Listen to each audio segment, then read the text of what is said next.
a casa está cheia, isso é bom, né? Aí não tem lugar para estacionar. Mas está ótimo. Bom, queridos, é sempre um prazer a gente poder vir aqui na casa de Eurípides e compartilhar com vocês os trabalhos que a gente vem fazendo, os estudos que a gente está fazendo. A receptividade é sempre muito boa e é uma maneira da gente ampliar, porque cada um que ouve pode ser um multiplicador da ideia, né? Então, nós viemos à Casa Espírita assistir a palestra e parece que não tem trabalho nenhum para a gente fazer, né? Só assistir. Acontece que cada um vai para o seu mundo, vai para a sua vida, vai para o seu dia a dia, vai para a sua casa, vai à consulta médica, vai ao banco, vai às reuniões de família. E nesses lugares a gente encontra as situações nas quais a visão espírita pode ajudar, pode contribuir, pode transformar, pode modificar, pode dar outra luz. E aí, lá nesses lugares, o palestrante é você, né? Então, era uma das coisas que eu fiquei um bom tempo magoada. Depois eu resolvi parar de usar mágoa, porque não serve para nada mesmo, né? Mas eu só fui conhecer a doutrina espírita, já tinha mais de 30 anos. Eu fiquei pensando, aonde que esse pessoal se esconde? Né? Até essa idade já tinha aparecido de tudo na minha vida. Católico, Rosa Cruz, budista, protestante, de tudo que é denominação. Nunca tinha encontrado um espírita. Né? Então, eu fiquei magoada. A gente não pode estar se escondendo, a gente tem que falar, a gente tem que dar a visão espírita dos assuntos, sem a necessidade de convencer ninguém. É só uma coisa que você lança e que a pessoa vai aproveitar no momento oportuno. Bom, essa semana é uma semana de trabalho intenso para mim, porque é a semana do encontro sobre a vida e obra de Leon Denis. Então, nesse ano, nós estamos na 28ª edição. Então, quando a gente começou, tem gente aqui que nem era nascido, né? E eu já estava fazendo encontro da vida e obra de Leon Denis. É um privilégio para mim, nessa encarnação, ter conhecido a casa de Leon Denis, ter conhecido o altivo, ter merecido dele essa confiança. Então, estou lá.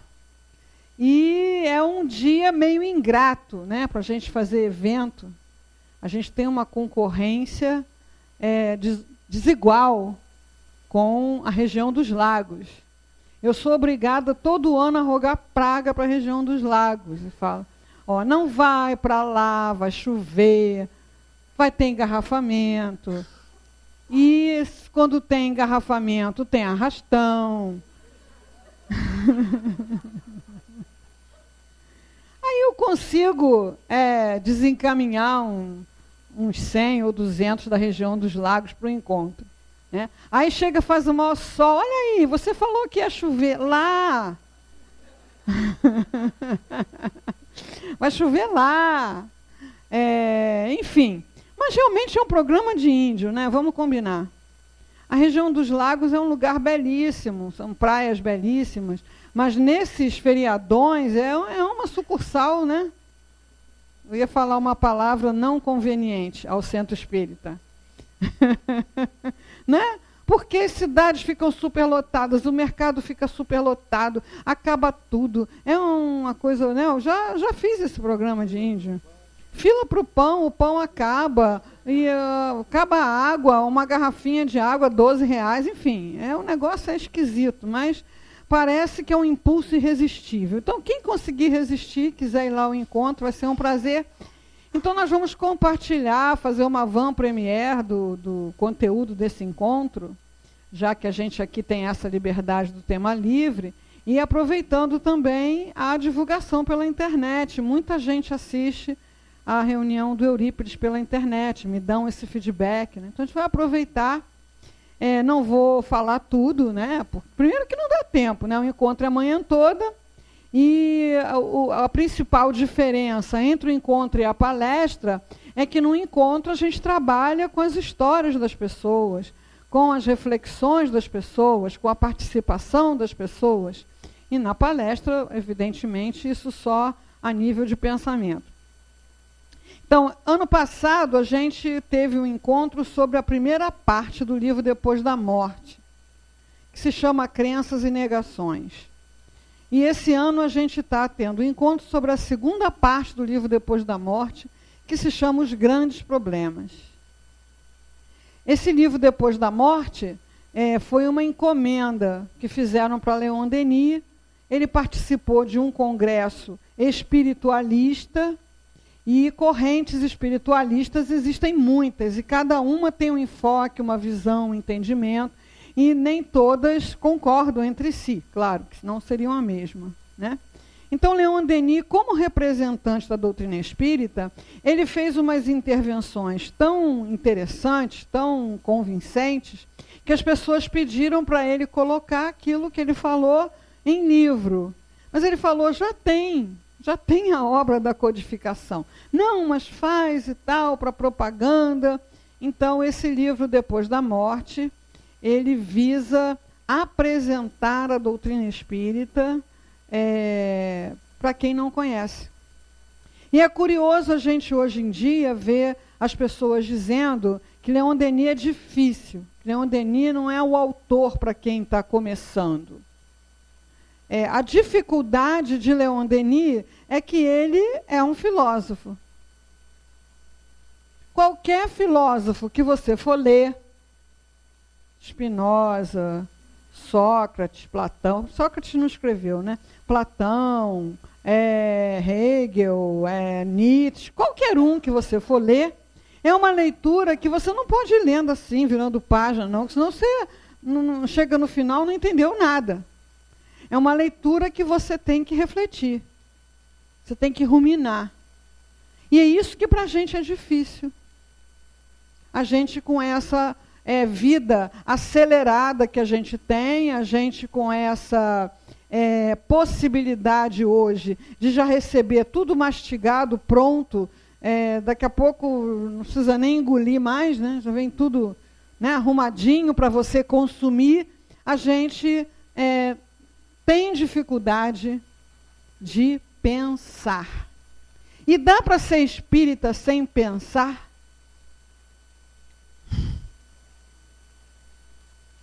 Espírita de meia tigela. Porque a doutrina espírita está lá, né? No Livro dos Espíritos, filosofia espiritualista.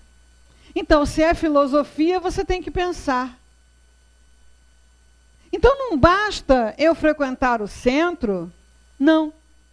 Não basta eu participar da obra social, excelente ideia, muito boa ideia, mas não basta.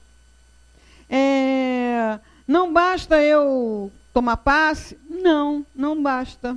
Por quê? Porque a doutrina espírita precisa mudar o seu pensamento.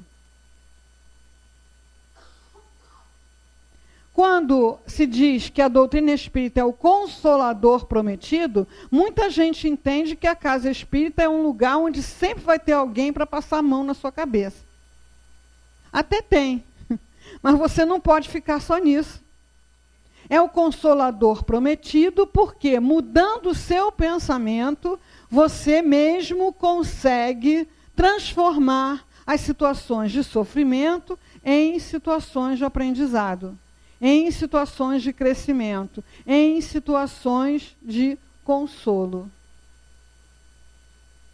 Então, a doutrina espírita é religião? Mas é filosofia e é ciência também. Então, quando a gente vivencia a doutrina espírita só em um desses aspectos, a gente vivencia uma doutrina espírita capenga, faltando alguma coisa. E aonde é que a gente vai perceber que está faltando alguma coisa? Na vida, no dia a dia, com as coisas que acontecem, com as situações que surgem, que conflitam com os hábitos religiosos que nós trazemos em nossos espíritos de muitas eras, de muitas experiências. Então, a pessoa que frequenta o centro, que trabalha na obra social, que contribui com as campanhas, ela é protegida, nada de mal lhe acontece, certo?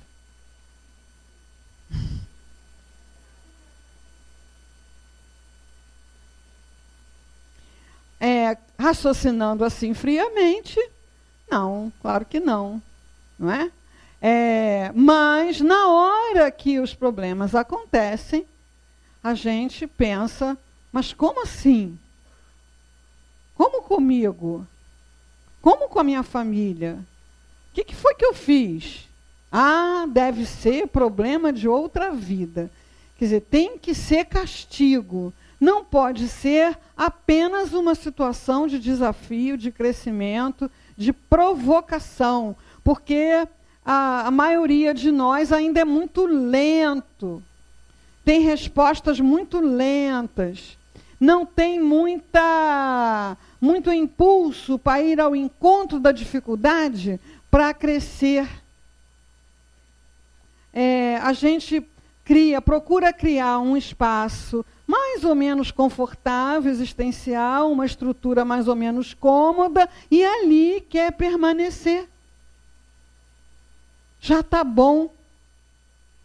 Então, embora não exista espírito aposentado, tem espírita aposentado. Então, a aposentadoria é uma situação para o corpo, não é uma situação para o espírito. Mas a pessoa entende, já trabalhei muito, agora não. Né? Não, já estudei muito, agora não quero mais, não. Já deixa para outra vida, né? Depois eu estudo mais, agora já está bom. Não, vamos ler esse livro, não mais livro, não, chega de livro, já li muito livro ali. Né? Inclusive já li esse também. E o que você achou? Ah, legal. Então, a maioria de nós, para realmente dar passos para frente, o que é passos para frente do ponto de vista espiritual e espírita? Se tornar mais virtuoso. Ter menos vícios. Se tornar mais competente. Realizar aquilo que veio realizar na escola da encarnação. Então, a doutrina espírita é filosofia, então nós precisamos filosofar. Doutrina espírita é ciência, então a gente precisa ter uma relação interessante com a ciência. Então, Allan Kardec, Leon Denis, Gabriel Delane, Ernesto Bozano, vários autores, William Crookes, eles trouxeram as visões da ciência lá de 1900. É bacana, é legal. A gente precisa conhecer, precisa. Mas a gente não pode, quando falar de ciência, se limitar aos acontecimentos daquela época. Então, Leon Denis, ele fazia uma pesquisa constante das descobertas da ciência que pudessem vir em apoio aos postulados espíritas. Então, na obra dele, você vai encontrar notinhas de rodapé falando dos anais da Sociedade Parisiense de Química, de Física, o noticiário do Congresso, livro de filósofos, de cientistas contemporâneos. Por quê? Porque o Espiritismo está encarregado de promover a síntese entre a ciência e a religião. Missão nada fácil, mas indispensável. Porque à medida em que o raciocínio, a inteligência evolui, aqueles moldes antigos de religião, de dogmas, de religião, de verdades incontestáveis, não encaixa mais. A gente tem dificuldade, para alguns é impossível, né, aceitar qualquer coisa que não consiga entender. Então, não sei da experiência de cada um, com as religiões pelas quais passou, se passou, mas a minha experiência sempre foi de um questionamento com base na razão. Então, quando a gente é ensinado a ser bom para ir para o céu, será que você se perguntou alguma vez o que se faz no céu?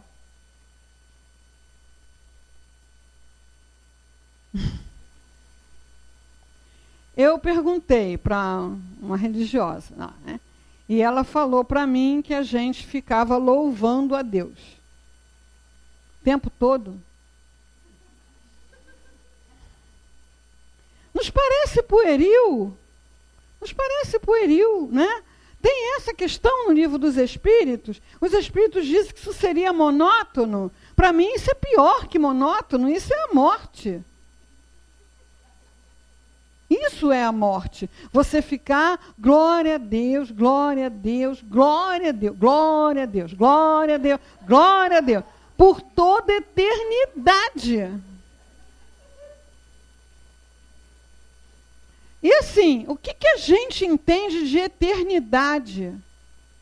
Né? Eternidade é uma coisa que dura muito. Mas o que é eternidade de verdade é para a gente um conceito abstrato, porque a gente não conhece nada que seja eterno. A gente não tem isso para observar. Assim como o infinito. São ideias que a gente abstrai, mas que a gente não tem a coisa real ali para explorar, para conhecer. Então, mais um tempo, todos esses dogmas serão inaceitáveis para o espírito humano. Todos, sem exceção. Deus tem seus eleitos. Isso faz sentido para vocês? Para algumas pessoas faz. E é claro que elas se incluem nos eleitos. Nós vamos dormir no Senhor até o dia do juízo.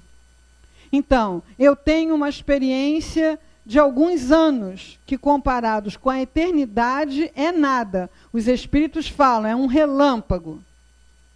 A nossa encarnação é um relâmpago, de tão rápido que é, quando comparado com a eternidade. Nesse relâmpago, eu decido o meu destino para sempre. E enquanto não vem esse julgamento para saber se eu vou para o céu louvar a Deus, ou se eu vou para o outro lugar, eu fico dormindo. Isso faz sentido para vocês? Para mim, isso não faz o menor sentido. Eu preciso, como um aluno que foi reprovado, eu preciso saber em que eu errei. Eu preciso aprender a fazer certo aquilo que eu errei. Eu preciso ter a segunda época, a recuperação, a repetição da série, para poder provar que eu aprendi aquilo que eu não tinha aprendido antes. É uma coisa tão básica ao nosso senso de justiça. Então, mais algum período de evolução. A evolução está muito acelerada. As crianças estão cada vez menos crianças. Isso está no Livro dos Espíritos. À medida em que a humanidade evolui, a experiência da infância encurta, porque não há necessidade de você ficar tanto tempo, né? Não precisa mais tanta coisa assim. À medida em que a humanidade progride, os dogmas não vão ter mais nenhum espaço de aceitação. E aí, se não tiver uma revelação de Deus, uma revelação do Espírito, uma revelação da vida espiritual que faça sentido, a maioria vai partir para um materialismo que já está aí bastante exuberante, porque ainda não se conseguiu alcançar todas as mentes com uma visão espiritualista da ciência. Essa missão não é exclusiva do espiritismo, não, graças a Deus. A gente não ia dar conta.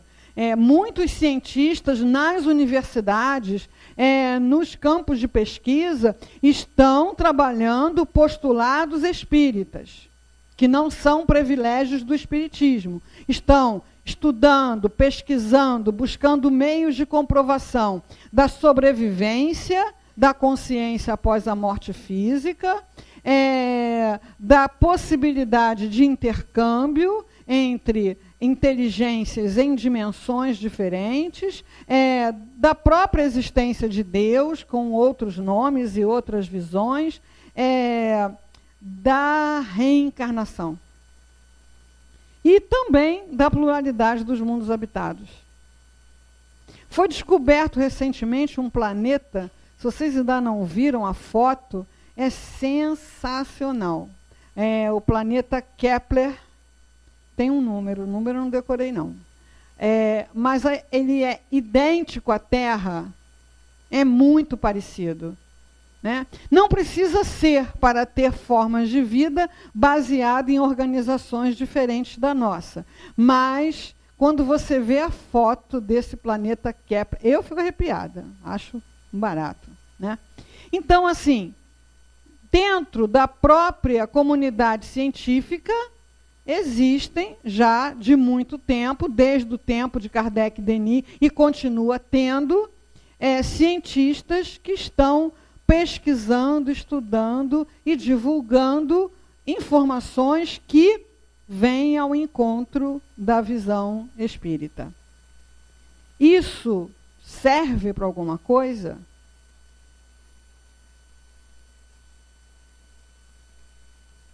Isso é fundamental para a inteligência que não tem mais como aceitar uma construção religiosa baseada apenas em dogmas. Em ser assim porque alguém falou. Quer ver uma descoberta que Leon Denis ficou encantado? Foi a descoberta do raio-x. Por quê? Até o advento do raio-x, a matéria era algo impenetrável. Você não podia atravessar a matéria. A matéria é compacta. Se você atravessar a matéria com outra matéria, ela se desorganiza. Então, quando você vai lá fazer um raio-x, alguma coisa, uma matéria, atravessa o seu corpo e vai impressionar a chapa fotográfica. Leon Denis deu pulinho lá em Tu. Oba, oba. Ele bota isso no livro, para quê? Ele bota isso no livro para você que está com dúvida. Porque a matéria ela é tão material, né? A matéria ela é tão exuberante, a matéria ela é tão visível, que para você se sentir realmente espírito usando a matéria, é difícil. É difícil. Sérgio Felipe de Oliveira, conhecem? Obrigatório. Você tem que ir lá na internet botar Sérgio Felipe de Oliveira. Não dá para espírita nunca ter ouvido falar. Sérgio Felipe de Oliveira é um médico que conseguiu colocar uma matéria optativa no curso de medicina da USP, que é o curso de maior prestígio no Brasil. É o curso da USP. É onde se formam todos os médicos de presidente. Um curso de medicina e espiritualidade. E ele estuda a glândula pineal como um centro da mediunidade, como uma antena magnética. E ele tem uma pergunta que eu adoro, essa pergunta, me faço de vez em quando, que é: você é o seu corpo? Você é o seu corpo. Daí você vai para o espelho. Eu sou essa imagem ali. Olha para a sua mão. Essa é minha mão. Né? Então, assim, alguma coisa na gente fica incomodado com isso, não fica?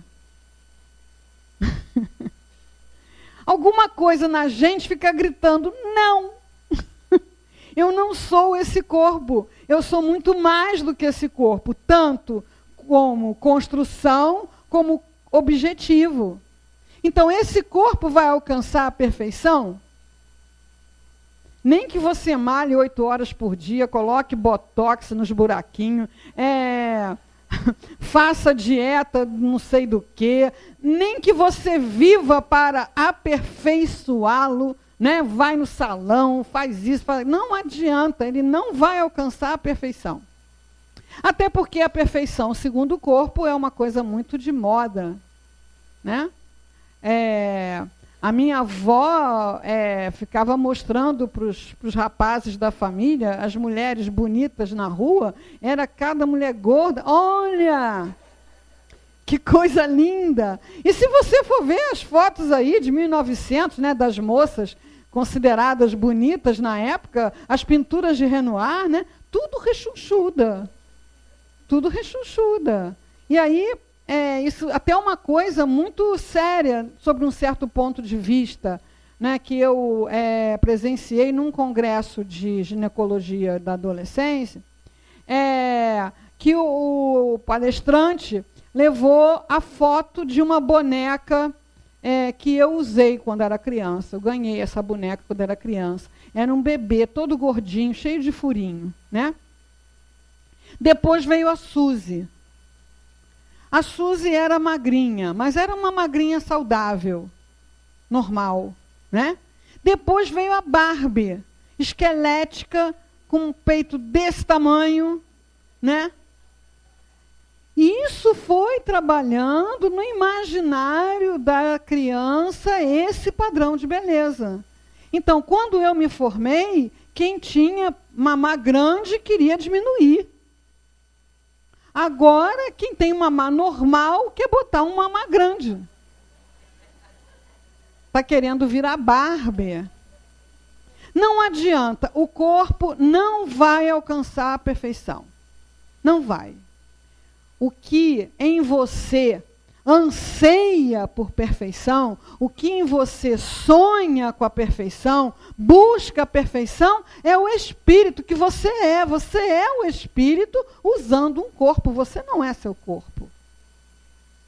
Então, o Sérgio Felipe criou essa matéria optativa no curso de medicina da USP, Medicina e Espiritualidade, que é uma ideia que muitos médicos, mesmo sem estarem filiados a nenhuma escola, nenhuma religião, já lançam mão, porque já reconheceram a importância dessa ferramenta. Então, quando a situação da pessoa é muito difícil, muitos médicos já apelam. Você tem religião? Você crê em Deus? Ele pede essa ajuda, porque essa ajuda já tem comprovação de que pessoas que têm uma espiritualidade adoecem menos, se recuperam mais rápido, têm experiências mais saudáveis mesmo dentro de situações físicas complicadas.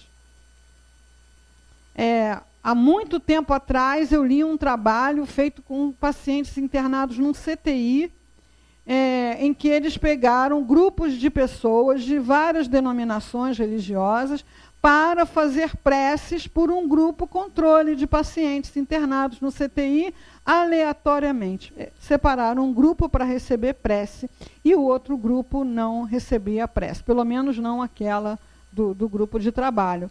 Os pacientes que estavam recebendo as preces, eles tinham alterações positivas nos scores. O que são os scores? São os dados que se usa para avaliar a evolução de um paciente internado no CTI, que mede as funções orgânicas, a função cardíaca, a função respiratória, a função renal. Então, aquele grupo de pessoas fazendo as preces, de alguma maneira, atingia os pacientes internos no CTI. O problema é que hoje, quando um cientista envereda por esse caminho, ele recebe uma patrulha, né? Ele recebe uma censura, ele recebe uma perseguição. É muito difícil. Igual ao que acontecia ao cientista na época do domínio religioso, né? Então, antes era o cientista que era perseguido, agora é o religioso. E o bem-estar da humanidade não vai acontecer enquanto não houver essa síntese. Então, o que a gente tem agora é uma evolução tecnológica absurda, um conforto material.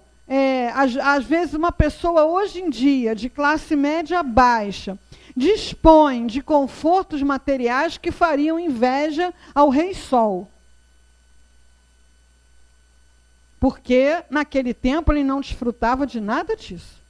Mesmo sendo rei, né? Ele tinha lá os veludos, os brocados, os tecidos lá, mas não tinha ar-condicionado, não tinha o aquecimento que hoje se usa, né? Era lareira mesmo, não tinha remédio para coisas corriqueiras, não tinha chuveiro. A gente escuta falar, né? Inclusive tem os banhos ali no Caju, aonde levavam D. Pedro para tomar banho. Não tinham que tirar o homem do palácio e levar ele lá na praia dentro do barril para ele tomar banho. Então, todo esse avanço tecnológico, não tinha antibiótico, não tinha anestesia. Então, quando o Rei Sol precisava arrancar um dente, era no grito. Mas eu sou o rei, não interessa, abre a boca. Não tinha o que fazer.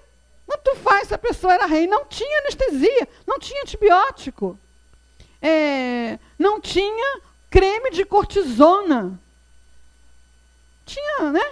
Então, mas o conforto espiritual, o conforto moral, está muito atrasado em relação ao tecnológico. Por quê? Porque a ciência se desligou da religião, a religião se isolou da ciência e esse distanciamento se verifica no nosso modus vivendi. Tem um pensador científico que se chama Fritjof Capra, que escreveu um livro, o Tao, T-A-O, da física. Tao quer dizer caminho. E nesse livro ele faz uma síntese entre as doutrinas orientais e a física das partículas. É bacana, é muito bacana. Então ele fala assim, o cientista não precisa do místico, e o místico não precisa do cientista, mas a humanidade precisa de ambos. Então nós precisamos dessa síntese, e a doutrina espírita propõe essa síntese. Se nós não vivemos essa síntese, é por nossa conta e risco. Então, Leon Denis, para trazer as informações da ciência que vinham confirmar os postulados, a revelação espírita, ele precisava ir às bibliotecas, ele precisava procurar livros e livros para achar uma coisinha. A gente agora acha tudo no Google. Está ao alcance de um clique, né? E a pessoa, em vez de acessar o Google para pesquisar o que a ciência está falando sobre Deus, experiência de quase morte, reencarnação, sobre isso, sobre aquilo, fica no Facebook, dando bom dia, boa noite, comi berinjela, eu comi alface, comprei uma roupa nova, vê se ficou legal. É enlouquecedor. É enlouquecedor. Não é? A gente sabe que a doutrina espírita não nos anuncia nenhum julgamento que não seja da própria consciência. Mas eu fico pensando, como vamos nos defender disso? Olha, você tinha uma ferramenta que era uma janela para o mundo. Você tinha uma ferramenta que era uma fonte fácil, acessível, de conhecimento, de revelação, de beleza. E você usava para mandar ursinho puff.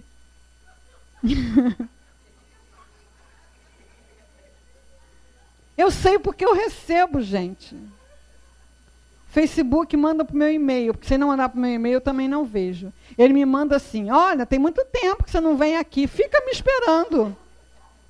Fica me esperando você ver se eu vou aparecer aí. Tenho mais o que fazer, né? Agora, eu tenho um projeto para executar através da rede social. Legal. Eu tenho um projeto para beneficiar pessoas, para juntar pessoas em torno de uma ideia. Bacana. Agora, para o que a maioria das pessoas está usando, é impressionante, né? O desperdício de uma ferramenta tão maravilhosa como é. Teve um ano que no Encontro de Leon Denis nós estudamos o capítulo Céu Estrelado do livro Grande Enigma, em que Leon Denis descreve algumas estrelas do hemisfério norte, naturalmente, né?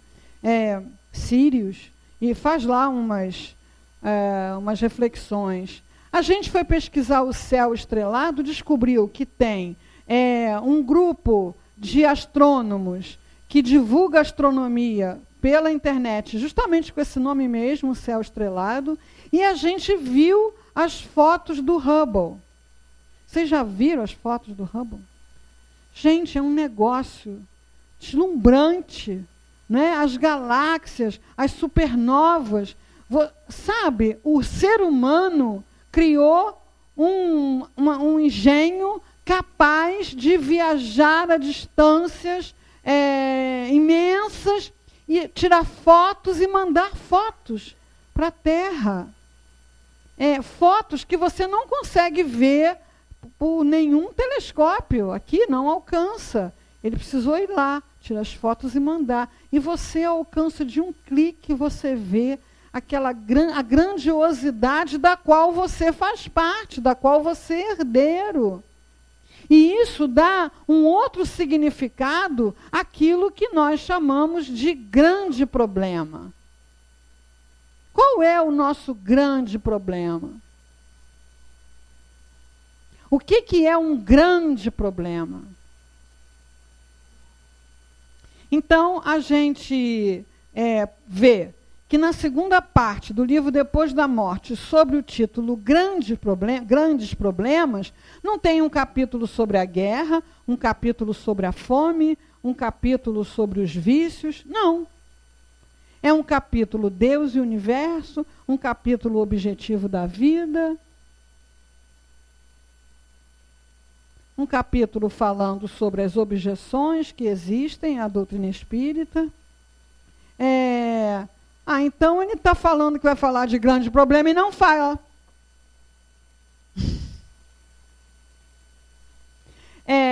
Como eu não sou o meu corpo, os grandes problemas não são os problemas materiais. Os grandes problemas são os grandes problemas da filosofia. Quem eu sou, da onde eu vim, para onde eu vou. O que eu estou fazendo aqui? Quando eu consigo ter uma concepção mais profunda disso, todas essas coisas são apenas vicissitudes da vida material, como dizem os espíritos. Apenas vicissitudes da vida material. Nos causam abalos terríveis, nos desestruturam, nos fazem perder o rumo e sentir muita dor, porque a gente ainda não resolveu melhor essas grandes questões em nossos espíritos. Quem eu sou, aonde eu venho, para onde eu vou, o que eu estou fazendo aqui? Quando a gente consegue dar um upgrade nessa visão de mundo, os problemas diminuem. Quando eu me identifico com os problemas, eles ficam gigantescos. Eles ficam enormes. Agora teve esse acidente aéreo.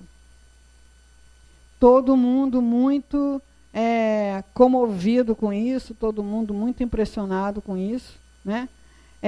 O que os espíritos nos falam sobre catástrofes? Os espíritos dizem uma coisa mais ou menos assim: só porque morreu muita gente junta? É esse o problema? Porque todos os dias morrem muito mais do que 140 pessoas. Mas como elas morreram juntas, então é uma coisa sensacional, no sentido de sensacionalista, né? E tem a coisa também do valor material. Então, a gente escuta falar que 200, 500 pessoas naufragaram tentando fugir da guerra para a Itália, lá no Mediterrâneo. Ah, coitados, né? A gente escuta falar que há acidentes com aqueles trens superlotados e precários e antiquíssimos na Índia, né? Acontecem os acidentes lá na Índia, morrem 200, 300. Foi. Agora, foi um avião que ia de Barcelona para Düsseldorf. Então, nós temos que ver isso no café da manhã, na hora do almoço, na hora da janta, e dormir pensando nisso, acordar. Mas e aquela história do avião, hein? Então, não estamos sendo convocados à indiferença, de modo algum. Recebemos essa notícia, ficamos imaginando, né, de imediato, a situação desse espírito, provavelmente possuído, que isso já não é mais obsessão, isso já é possessão, né? Quando ele despertar desse sono e se der conta do que aconteceu através dele, do que ele permitiu que acontecesse, essas mães que perderam seus filhos jovens, que eram estudantes, tantas histórias que estão por trás disso, e me comovi, faço a minha prece, presto a minha solidariedade espiritual de alguma forma, mas por que o escândalo? O escândalo vem da insuficiência que nós ainda temos da filosofia espírita. Não se fala em avião no meio espírita sem lembrar de Chico, né? É precioso, né? Eu já ouvi isso em avião umas 3 vezes, né? Começa a dar aquela turbulência meio chata, né? Apagam a luz, desligam o ar-condicionado, mandam você ficar quieto na sua cadeira, né? E eu começo a ficar meio assim, aquilo vem, fica quieto aí, morre com educação. Né? Então, por que Emmanuel foi tão frio? Por que Emmanuel não disse para o Chico que o avião não ia cair, porque o Emmanuel sabia que o Chico não ia morrer ali? Por que não falou para ele, fica tranquilo que não chegou a tua hora? Não, fica quieto aí, morre com educação. Né? Por quê? Por que Emmanuel não disse para ele, olha, eu sei que você não vai desencarnar agora, você ainda não terminou a sua missão, pode ficar tranquilo. Por que Emmanuel não disse isso? Porque até Chico estava precisando dar uma atualizada na sua visão de mundo.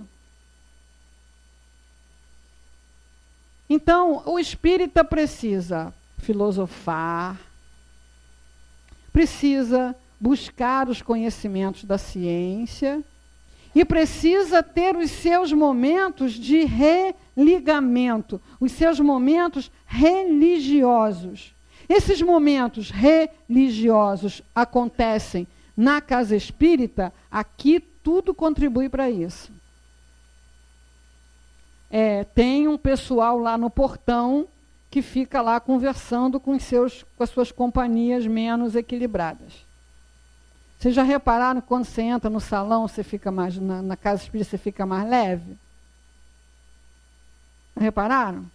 E fica mais leve, não fica tão preocupado, não fica tão ansioso, não fica tão angustiado. É porque boa parte das suas companhias que contribuem para isso fica sendo atendida lá fora. Não adianta ir procurar que vocês não vão ver, não, só se for médium, vidente. Agora dá para sentir. Então, você vem aqui, você tem, tudo favorece a assistência espiritual, a vibração espiritual, a rotina da sessão. A gente sabe que tem a prece, sabe que vem a palestra, sabe que vem o passe, o coral.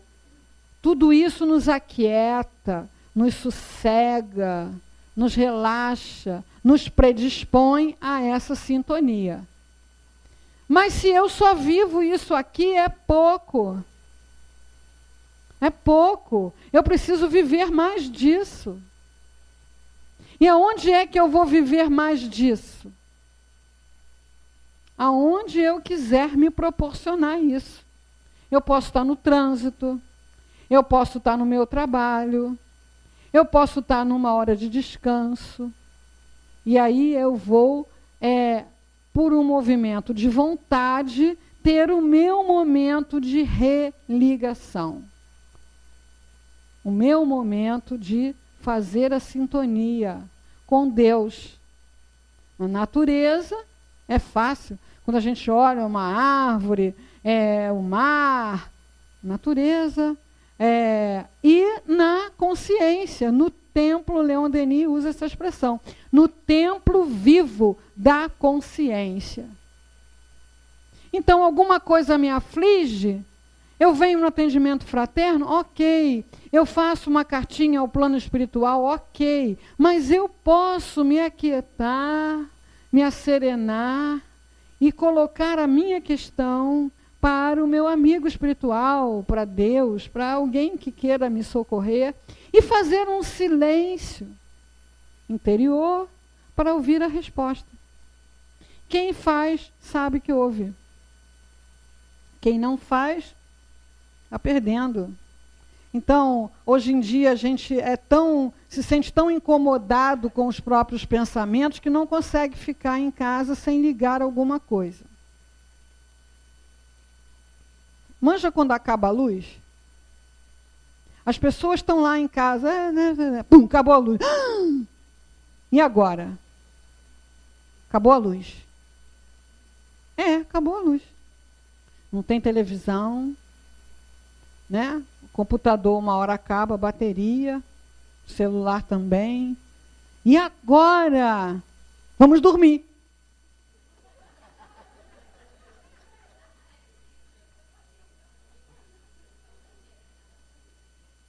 Nós somos tão insuportáveis a nós mesmos e aos outros que quando não tem uma babá eletrônica a gente tem que ir dormir para passar rápido. Se tiver calor é brabo, porque você não consegue, né? Calor, mosquito, não consegue. Então, olha só, acabou a luz, eu estou sozinho, é uma boa hora para meditação. Até para ver como o som, o barulho dos meus pensamentos e das minhas emoções me incomoda. Por que que me incomoda tanto? O que é que está acontecendo no meu pensamento e nas minhas emoções que é tão insuportável? Ou então vamos conversar com as pessoas. Olha só, acabou a luz. Vamos conversar. Eu, hein? Sem graça. Não, mas vamos conversar.